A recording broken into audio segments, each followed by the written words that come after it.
स्वागतम सुस्वागतम. कृपया आपले मोबाईल फोन्स सायलेंट मोडवर ठेवावेत.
चिकैया,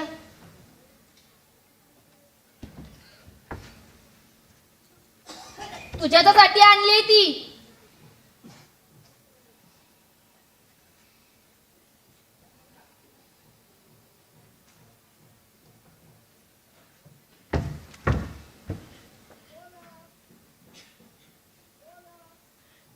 चिकैया बाळा रे, का असं वागतोस? का स्वतःचे हाल करून घेतोस? ते पण या बंजारूसाठी. किंमत का नाव नाही घ्यायचं या वांजेचं.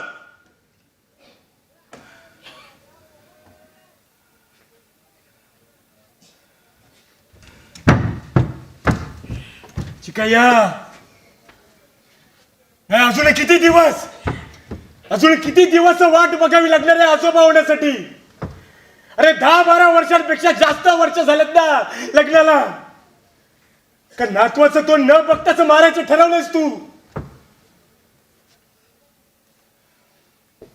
काहीतरी ना जादू टोना केला या हाडळीने. अहो, आपला आणि आपल्या घराण्याचा वारसा ना संपवायला बसली ही हाडळ. अम्मा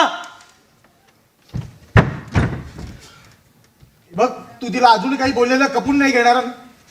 बघ, तिच्यात खोट नसून माझ्यात असेल तर लावून टाकू ना दुसरा लग्न तुझं. मग कळेल ना नेमकं खोट कोणात आहे ते. जर तुझ्यात असेल ना तर नातवाचं तो न बघता समरावं लागणार असं स्वतःला सांगून मोकळा होऊ ना आम्ही. मग आत्ताच ठरवून का नाही टाकत तुम्ही? नाही करणारे दुसरं लग्न सांगितलं आहे मी तुम्हाला. सतत लग्न कर हे आधी सांगणं ना बंद करावं. या बंजारूला घरातून बाहेर आकलून दिल्यावरती ना सगळं बरोबर होईल. नाम मरिंद बरोबर सोड दिला. सोड दिला.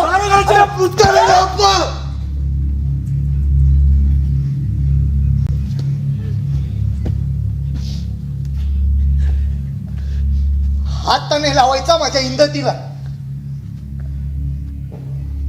अरे पण नातू होत नाहीये म्हणून फक्त तुम्हा दोघांना त्रास होतोय का? अगं आई होता येत नाहीये ना म्हणून स्वतःला संपवायला चाललेली ती. संपवायचं ना बघा. अरे मेली असती ना तर सुटलो असतो आम्ही या त्रासातून.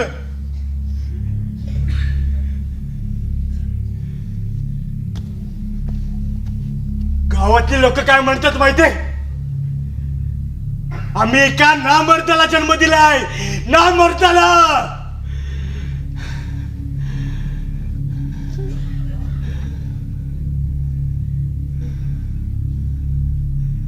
मला मोकळं व्हायचंय ना, करतो मोकळ. गावात कुणी विचारलं तर सांगा. अग्गा मेला. चल हे चिकैया, हे काय बोलतोयस तू? हे तू तुझ्या अम्माला सोडून जाणार आहेस? हे चिकैया, हे असं काही करू नको. अरे चिकैया, ठेव ते चिकैया, असं रागाच्या भरासाठी काही बोलू नको चिकैया. अरे हवं तर मी त्याची माफी मागते चिकैया. अरे मी तिला यापुढे काहीच नाही बोलत चिकैया. हवं तर मी त्याच्या पाया पड. अहो बघा तो घर सोडून जायचं बोलतोय. हे चिकैया तो आवडत. अरे आम्ही कसं सांगितलं? अहो बघा तो घर सोडून जायचं बोलतो.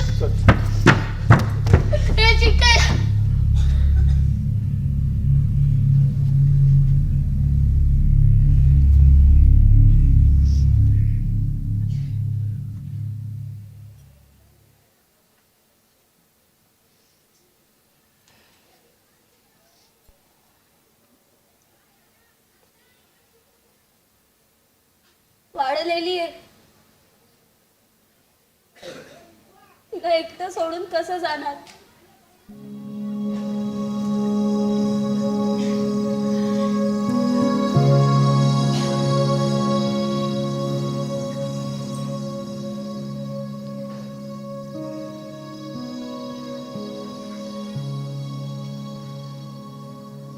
वांजस ना काय असतं ना आता तुला पण काय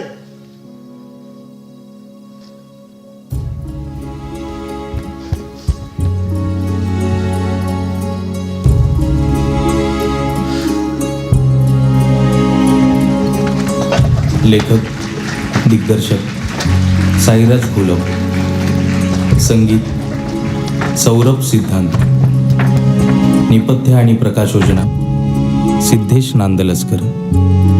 विशेष आभार ट्रस्टी कमलेश प्रधान सर, मानसी प्रधान मॅडम, प्राचार्य गणेश भगुरे सर, प्राध्यापक भूषण लांगी सर आणि ज्ञानसाधना नाट्यपरिवाराची मुळं सतीश प्रधान ज्ञानसाधना महाविद्यालय ठाणे सविनय सहर्ष सादर करीत आहोत थिम्मक्का.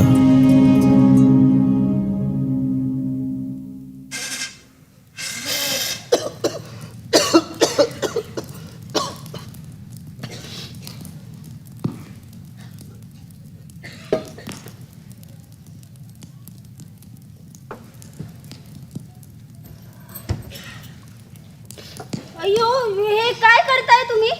काय करतोय काय आपल्यासाठी कापी बनवतोय बस खाली तुम्ही कशाला बनवताय? मी बनवून देते तुम्हाला. कशाला रोज बनवतोस काय का? बनवताय अगं, तुम्ही? तिकडे नका का कसं खाली बस दिसतं ते मग का बनवताना. खाली बस सगळं चांगलं दिसतंय तू शांत हो पाणी पी पाणी पी ओ, पाणी काय देताय? आता घरातल्या करत्या पुरुषांनी अशी चुलीवरची कामं करणं बरं वाटतं का? हो वाटतं बरं हो? नाही म्हणजे बाईने मजदुरी केलेली चालते पुरुषाचा चुली समोर बसला तर ते नाही चालणार काय मग का गं इतकी अहो, वर्ष ती चूल बघा किती पेटली. तुम्ही मागे वा बरं. तुम्हाला झटका काम बसतो. करतो मी. ऐका ना माझं. मग का- अगं, थांब, थांबा अगं. जरा.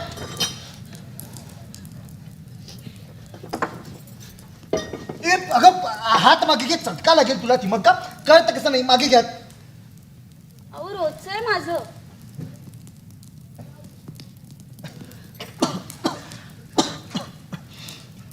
लांबच बसा आता. अहो, एवढं तरी ऐका माझं. सांगतेच असं ना की कधी ऐकावंसं वाटेलच नाही बसतो मागे तुमच्याच भल्यासाठी सांगते.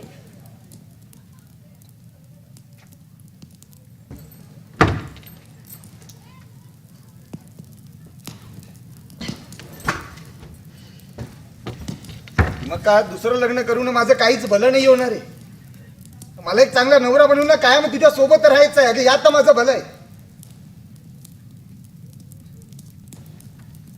अशा फुटक्या नशिबाच्या बाईसोबत राहून तुम्ही तुमचं आयुष्य का खराब करताय?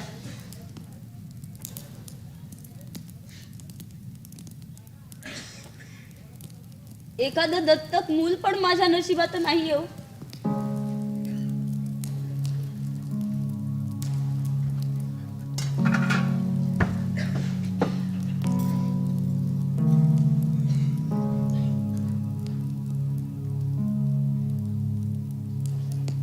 ती मग का आणखी किती दिवस हा पाळणं असंच ठेवायचं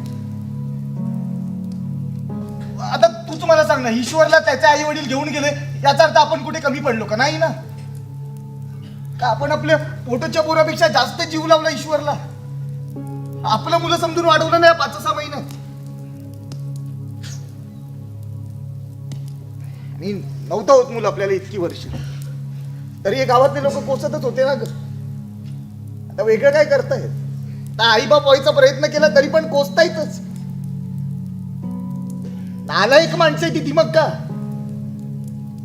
त्यांना फक्त दुसऱ्यांच्या दुःखावरती हसायला येतं कोण सुखाच्या जवळ जात असेल ना गावात तर बघवत नाही या लोकांना मग तूच मला सांग ना या अशा वाईट आणि नीच वृत्तींच्या लोकांचं खापर आपण आपल्या नशिबावरती का फोडायचं का आपण का त्रास करून घ्यायचा लोकांना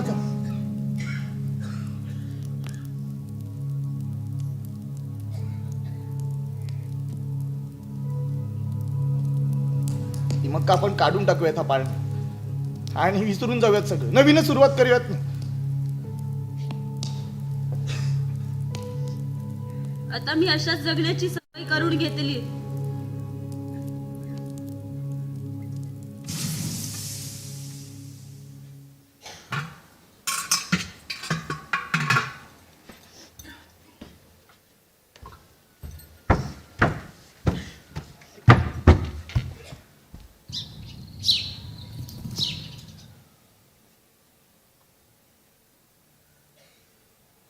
आहो काय झालं आहो मग का मी का ओरडू? काय झालं अहो, तुम्ही चला ना, सांगते काय बाहेर काय चला झालं ती- सांगशील बाहेर का? चला. मग सिमका ग सावकाश पडू आपण दोघा ग. हे नाही तू काय झालं सांगशील का मला? वाळलेल्या तुळशीला पालवी फुटलीये.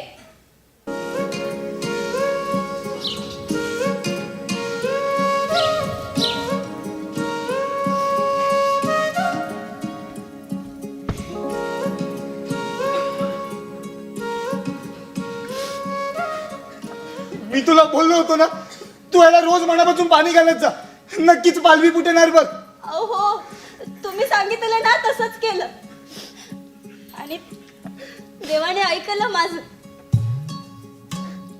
अरे देवाने नाही ऐकलं, या तुळशीने ऐकलं तुझं. अहो तुळस कशी ऐकू शकते? हो, आपल्या मनातल्या भावना यांच्यापर्यंत पण पोहोचतात. झाडांमध्ये पण जीव असतो. आपण बोललेलं सगळं ऐकतात हे. अय्यो अहो म्हणजे आता आपण जे काही आतमध्ये बोललो ते ऐकलं असेल का ह्या तुळशीने? हो मग आपला आवाज इथपर्यंत येत असेल ना तर नक्कीच ऐकलं असणार. अहो मग उद्यापासून काही वाईट बोलायला नको. हो अहो आपल्या वाईट विचारांमुळे तुळस परत वाढायची. हो परत वाळायची. मी ना ती कापी आणते, आपण इथेच गप्पा मारत बसूया तुळशी समोर. चालेल.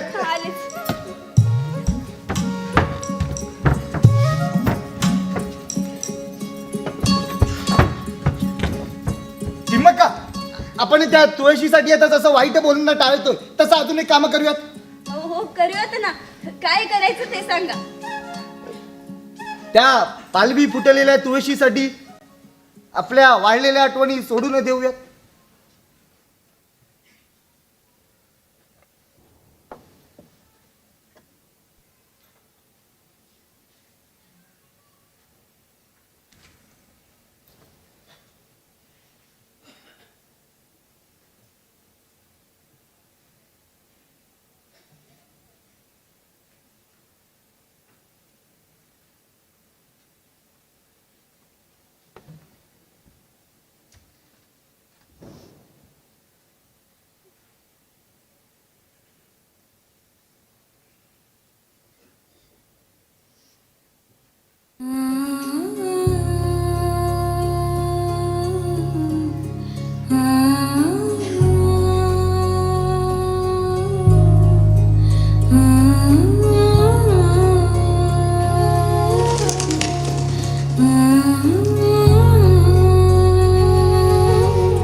झाडं वाईट बोललेलं जसं ऐकतात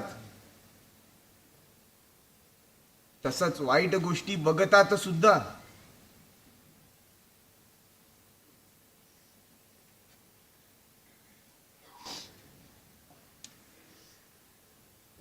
काय झालं? झाड जसं ऐकतात बघतात तसं पाणी सुद्धा पितात. सरला दुःख सरला भरला सुख भरला स्वप्नांची कसवली कुशीता तुझ्या मावली वाऱ्यावर झुले तुझ्या मायेची नवी पालवी वाऱ्यावर झुले तुझ्या मायेची नवी पालवी.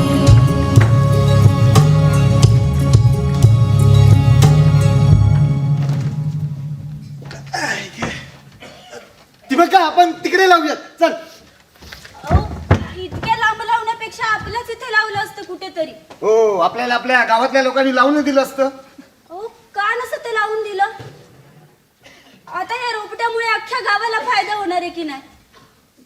ती बघ का अगं, त्यांच्यात इतकी समज असती तर हे मैदान तुला आता मोकळं दिसलं असतं का? नाही ना. चल आपण रोपटं लावूयात. ये.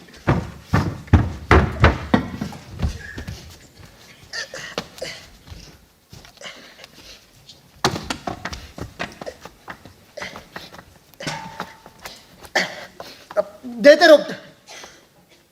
मी राहते. थिजला मना थिजला रुजला बीज रुजला आशेचा पान सुकला स्पर्शाने तिच्या भिजला वाऱ्यावर झुले तुझ्या मायेची नवी पालवी वाऱ्यावर झुले तुझ्या मायेची नवी पालवी.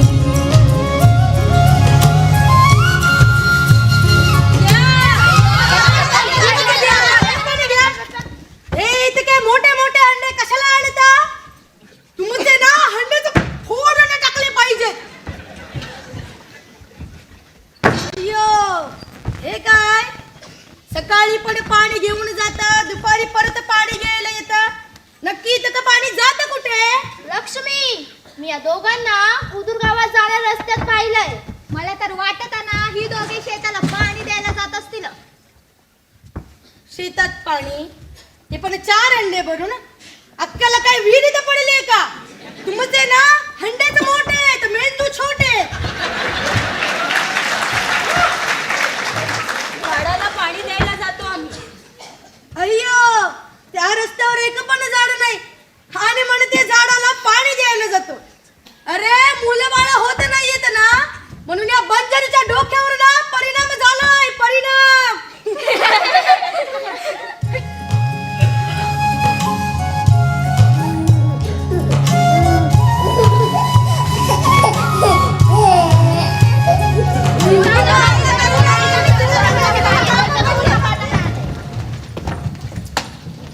ती मग का आपण रात्रीचं जेवण घेऊन इथे कशाला आलो? अहो, आपल्या रोपट्याला कोणी काही केलं असतं तर? पण आपल्या रोपट्याला कशाला कोण काय करेल? आणि आपण संध्याकाळीच तरी येऊन गेलो होतो इथे. अहो, संध्याकाळी बराच वेळ झाला आता त्याला. एकतर आपण हे रोपटं लावलंय ते अख्ख्या गावातल्या माणसांना समजलंय आणि तुम्हीच म्हणता ना त्यांना आपल्या दुःखावरती असायला आवडतं. अहो, या सुखाच्या लांब घेऊन जाण्यापासून ते काही करतील. अगं, ती तुम्ही मग हे का घ्या. आपल्या गावापासून ना 5 मैल लांब लावले आपण हे रोपट आणि आपल्याला आपल्या सुखापासून लांब घेऊन जाण्यासाठी गावातले लोक इथं क्या लांब येतील असं मला वाटत नाही. बस तू. अहो, ते काही असू द्या. जोवर या रोपट्याचं झाड होत नाही ना तोवर आपण इथेच येण्याची काळजी घेत जाऊ. मग का अगं, वडाचं रोपट हे, याला झाड व्हायला ना 10-12 वर्षांपेक्षा जास्त वर्ष लागतात. मग काय आता आपण रोज रात्रीचं इथेच येण्याची काळजी घ्यायची का? येऊ. 15 वर्ष वांजुटी म्हणून जगतीये.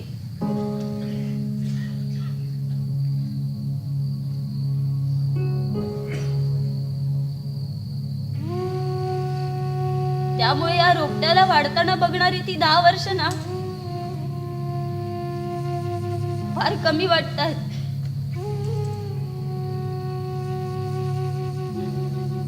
पहिल्यांदा या रोपट्याच्या पानाला स्पर्श केला तेव्हा एखाद्या लहान बाळाच्या कोवळ्या बोटांना स्पर्श केल्यासारखं वाटलं.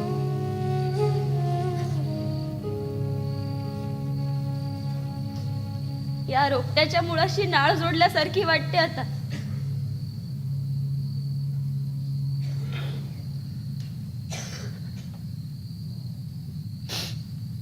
उद्या अजून एक रोपट्या लावूयात. अजून एक. हो अगा 5 मैल पर्यंतचा रस्ता आहे ना, आपण रस्त्याच्या बाजूला ना सगळीकडे झाडं लावत सुटूयात. या एका रोपट्याचं मूळ इतक्या जवळ आणू शकतं मग ती बघ का इतक्या सगळ्या झाडांची मुळं ना आयुष्यभरासाठी घट्ट धरून ठेवतील.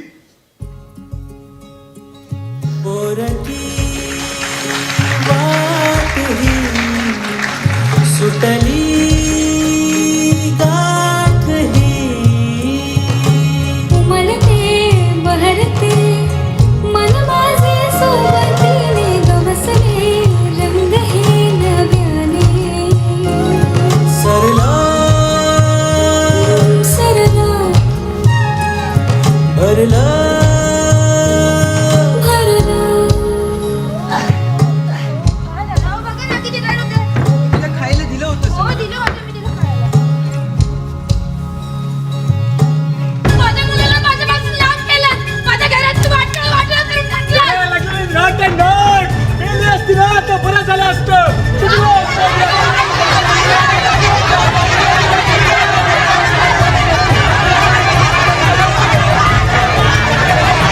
दिसला नात दिसला जुळला मूळ जुळला कोसळ एक जमीन आयुष्य दिला आईनं. बराबर झुले तुझ्या मायेची नवी पालवी वाऱ्यावर झुले तुझ्या मायेची नवी पालवी. भारताला स्वातंत्र्य मिळालं. भारताला स्वातंत्र्य मिळालं.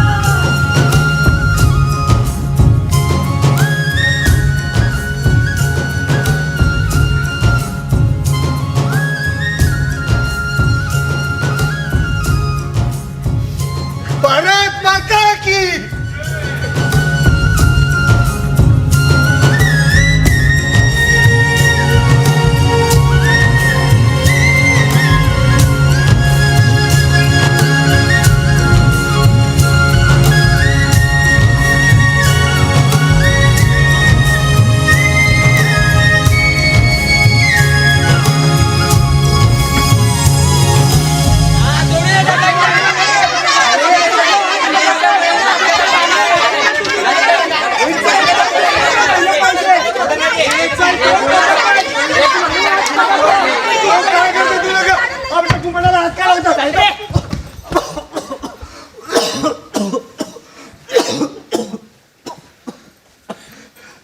अहो तुम्ही आमचं कुंपण का तोडताय? फक्त कुंपणच नाही ही सगळी झाडं पण तोडणार आहे आम्ही. आतापर्यंत खूप सहन केलं तुमचं, आता इथून पुढे ना तुमची मनमानी नाही चालणार. हो काय त्रास देतात आमची झाडं तुम्हाला? काय त्रास दिला म्हणतोय? अरे रोज विहिरीतून पाणी घेऊन जातोस आणि तुझ्या त्या झाडांना देतोस.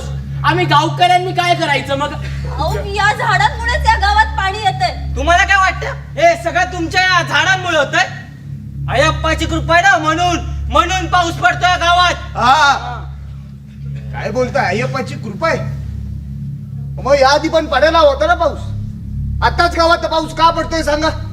अयो तर ही लोकांच्या श्रद्धेला पण नाकारतायत. असल्या लोकांना ना गावातून हाकलून दिलं पाहिजे.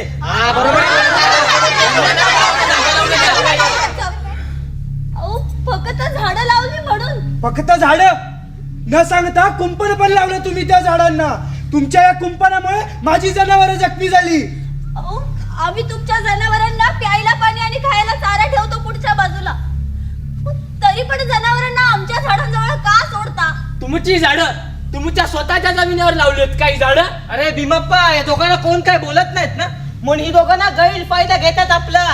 अरे एक एक करता करता रस्त्यावरती झाडं लावल्यात तुम्ही. ओ, रस्त्यावर नाही, रस्त्याच्या बाजूला. झाड लावताना ज्यांची जमीन आहे त्यांना विचारलं का तुम्ही? अहो, पडीक जमीन होती ती, कोणाला विचारणार आम्ही लोक? बडी काय म्हणून झाडं लावली, उद्या ना घर पण बांधतील ही दोघे. बरोबर बोललास. अरे यांना तर वाटतं ना यांच्याच बापाची जमीन आहे. नाहीतर काय, बापाची नाही पण आमच्या पोरांची आहेत. अय्यो, या झाडांना पोरं म्हणता, वेडे वेडे. ही तुमची पोरं पोचणार आहेत तुम्हाला. आतापर्यंत तुम्ही या झाडांची नावं पण ठेवली असतील बघ ना. नावं ठेवणं ना माणसांच्या जातीला शोभत. आणि त्रास सहन करायला आम्ही कोणाच्या घराच्या अंगणात झाडं नाही लावली आहेत. उपकार नाही पण मदत करण्याचा प्रयत्न केलाय. या हुलिकल पासून ते खुदूरला जाणाऱ्या गावच्या रस्त्यातनं मोकळं मैदान होतं. बऱ्याच जणांना रखरखत्या उन्हात मैलचा प्रवास करायला लागायचा. उगाच कशाला खोट समाजकार्य केल्यासारखं दाखवतेस? नाही म्हणजे एवढी झाडं लावणार, यांना वाढवणार आणि सरकारने कुणा चांगला मोबदला घेणार. तुमचा डाव कळत नाही का आम्हाला? हो, एवढाच पैशांचा मोह असता ना तर वडाच्या ऐवजी एखाद्या फळाचं झाड लावलं असतं. मग आता कुंपण तोडायच्या ऐवजी फळं तोडायला आलं असतात ना. जास्त शहाणपणा करताय काय? नाही, गावकऱ्यांना बोलताय. आता यांचा एक पण झाड उरला नाही पाहिजे.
का अरे तिकडे कुठे गर्दी करता? इकडे इकडे या. इकडे येऊन टाकतो. का सकाळपासून मला पण भूक लागली. तुमच्या आम्हाची वाट बघताय कधी. या तुमच्या आपण जाऊन करतात नाही आलं. तुम्ही का अहो, पोरा जरा जास्तच आनंदाने झुलतायत हे बघा. नाही मगाच्यापासून मी एकटा होतो तेव्हा शांत होते. आता आम्हा आली ना यांची झुलायला लागले. झुलणारच. शेवटी पोरांना बापापेक्षा आईचाच लळा जास्त असतो. त्यांना फक्त आम्हा दिसत आहे प्रेमाने पाणी घालणारी. 50 वर्षापासून अंड्यात पाणी भरवणारा आप्पा नाही दिसत तुम्हाला? अरे उगाच जळू नका आमच्यावर. पोरांनो, हे तुमचे तंदे येताना दिसले ना तर झुला बरे का आनंदाने. हा नाहीतर तुमचे तंदे लहान मुलांसारखे रुसून बसतात. खोट्ट बोलते तुमची अम्मा. नाही म्हणजे रुसण्याच्या बाबतीत तुमच्या आम्हाला मागे टाकणं अवघड आहे पोरांनो. कुठे 1 दिवस, कुठे 20 दिवस, महिन्यातले 20 दिवस जातात बाळा तुझ्या आम्हाला म्हणवण्यात. अहो सगळ्यांच्या डोळ्या घेतल्या.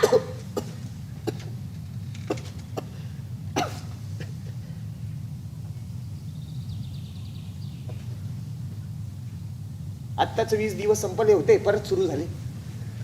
अहो तुमचं ना त्या लहान पोरांपेक्षा काही कमी नाहीये. तुम्हाला जबरदस्ती गोळ्या द्याव्या लागतात. मग काय या अशा हिरव्यागार वातावरणापेक्षा ना मोठं औषध नाही जगात कुठे, माहिती तुला. हो हो त्या डॉक्टरांपेक्षा आता तुम्हालाच जास्त कळायला लागले ना. काय जेवून घेऊयात आता. सकाळचा जाऊ दे, दुपारचा घेतो ना, महत्वाचं. चल चल. आरामात. आज मी तुला जेवायला वाढता. काही गरज नाही. काही गरज नाही. वाढते मी. थोडं जास्त वाढा, नाही ते रागाच्या भरात कमी वाढलंच तर. जाऊ दे, तुला वाटेल तेवढं वाढ. मला काय, मी आपलं मस्त झाडाखाली बसून माझ्या तिम्मक्काच्या हाताचं जेवण जेवणार जगातला सुखी माणूस. उगाच लाडी गोडी लावू नका. एक गंमत सांगू. नको. पोरांना सांगतो. पोरांनो, इतरांची पोरं आई वडिलांच्या सावलीत वाढतात. इथे तुमचे आई वडील तुमच्या सावलीत वाढले.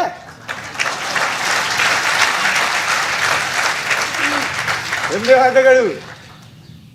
पोरांना धन्यवाद तरी म्हण. म्हण. धन्यवाद गळू. हा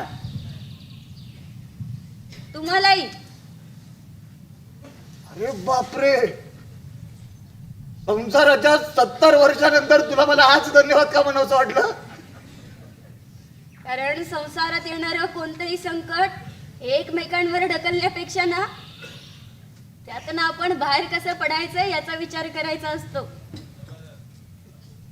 तुमच्याकडून शिकले ना म्हणून धन्यवाद गळू. आणि मी यांच्याकडून शिकलो. नात्याच्या मुळाशी गेल्याशिवाय नातं घट्ट नाही होत. नात्यात पण ना थोडं थोडं करून खतपाणी घालणं गरजेचं असतं. त्यानंतर एकदा काय नात्याला पालवी फुटली ना की तिची सावली आयुष्यभर आपल्या सोबत राहते. या गावातल्या लोकांना वाटतं आपण यांना जगवतोय. हे आपल्या सोबत अख्ख्या गावाला जगवतायत. अहो तुम्ही म्हणालात म्हणून लावली ही झाडं आपण.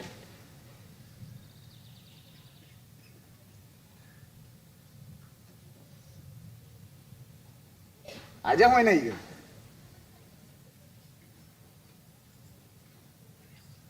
तुझी त्या रोपट्याच्या मुळाशी नाळ जोडली गेली ना म्हणून.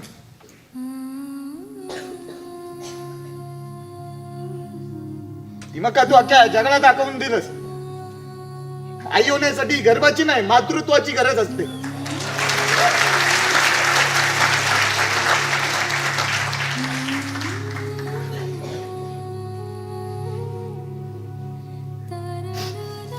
ती मग का माझी अम्मा ना मला लहानपणी सांगायची, जगातली सगळ्यात जास्त लेकरांची आई ती महाभारतातली 100 कौरवांची आई गांधारी. आता अख्खा जग त्यांच्या लेकरांना सांगेल, जगातली सगळ्यात जास्त लेकरांची आई या हजारो पोरांची आई माझी तिम्मक का.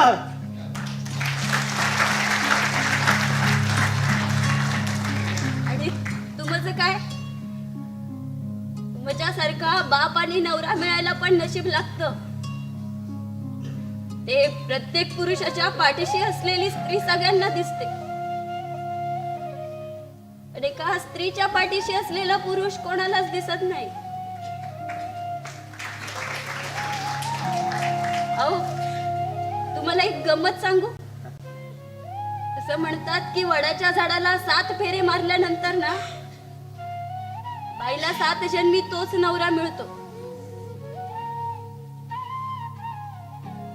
हो, माझं तर अख्खं आयुष्य या 385 वडांच्या झाडाभोवतीच गेलंय.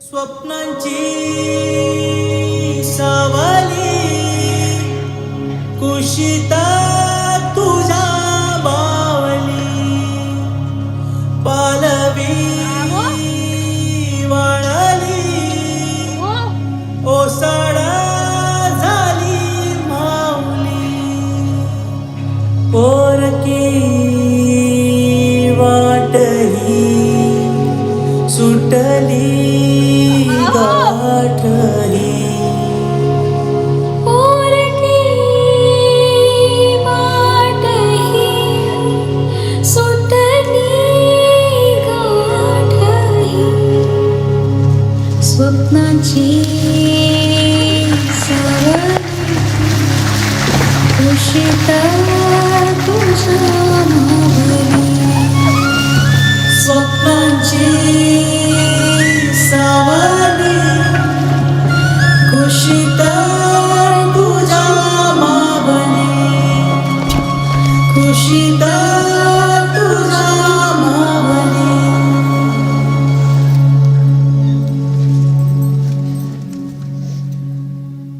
अम्मा, तुम्हाला 2019ला पद्मश्री पुरस्कार मिळाला. खरं तर त्या पुरस्काराला तुमचा स्पर्श झाला ही त्या पुरस्कारासाठी खूप मोठी गोष्ट आहे असं मला वाटतं. अम्मा, तुम्ही आजपर्यंत 8,000पेक्षा जास्त झाडं लावलीत आणि त्यासाठी तुम्हाला सालू मर्दा थिमक्का ही उपमा मिळाली. तर या उपमेचा अर्थ जाणून घ्यायला मला खूप आवडेल.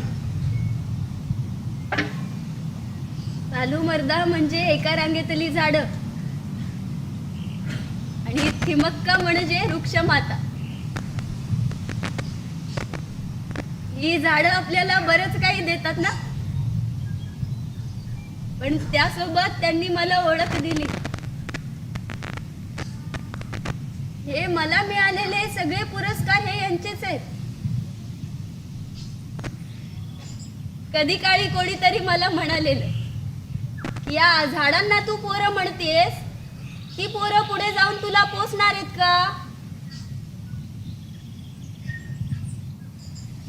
आणि आज मी 114 वर्षांची आहे. एक कावळे पण ना, एखाद्या पडलेल्या पानाने पुसून टाक. पानाने पुसलं तर चालेल तुम्हाला. शुद्ध करणं कामच आहे त्यांचं.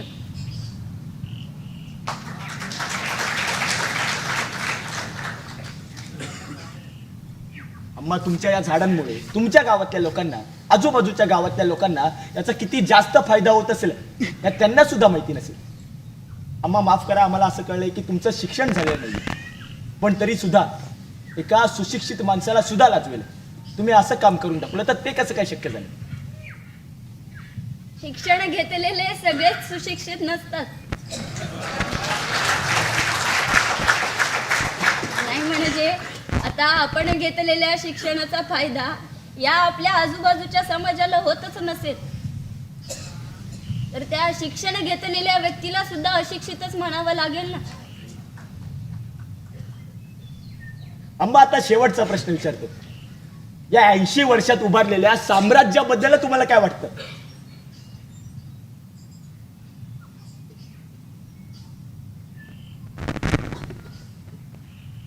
चिंता वाटते.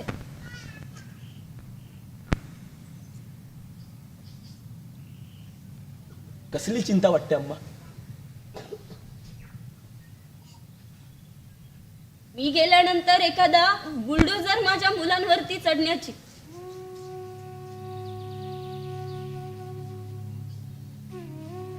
दोन 2019ला सरकार वृक्षमाता म्हणून पद्मश्री पुरस्कार देत होते आणि दुसऱ्या बाजूला पुलिकल पासून ते कुदूरला जाणाऱ्या रस्त्याची वाढ करण्यासाठी याच वृक्षमाताच्या मुलांना तोडण्याची नोटीस पाठवली सरकारने.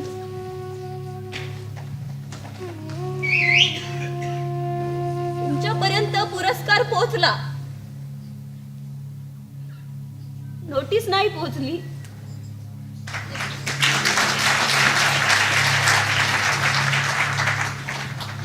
85 वर्षे लागली ही 8,000हून जास्त झाडं लावायला. पण हीच झाडं जेव्हा एका रात्रीत तोडली जातात ना, तेव्हा काळजावरती घाव घातल्यासारखं होतं बघ. या माझ्या 8,000 लेकरांची जबाबदारी घ्यायला कर्नाटक सरकार आणि माझा दत्तक घेतलेला मुलगा उमेश आहेच. पण हल्ली सरकार आणि सरकारचे निर्णय बदलायला कितीसा वेळ लागतो. मला तर जास्त वाईट ना त्या माणसांचं वाटतं बघ. झाडं तोडणाऱ्या आणि ती तोडल्यानंतर शांत बसणाऱ्या. एका रात्रीत माझ्याच काय, कोणत्याही लेकराला कोणी मारून टाकायला आलं ना, तर या माणसांनी त्यांच्यासाठी कुंपण म्हणून उभं राहायला हवं.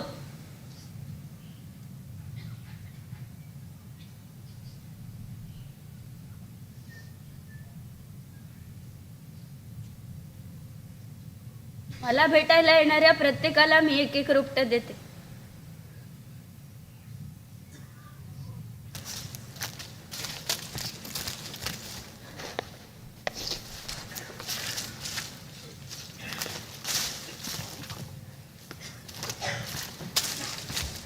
हे रोपटं आम्ही नक्कीच आमच्या इथे लावू.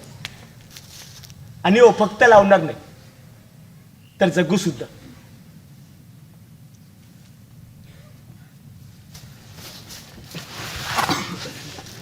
आपण यांना जगवणारे कोण?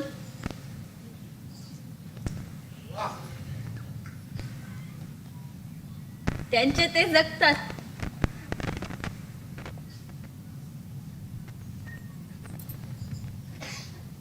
आपण फक्त जपायला हवं.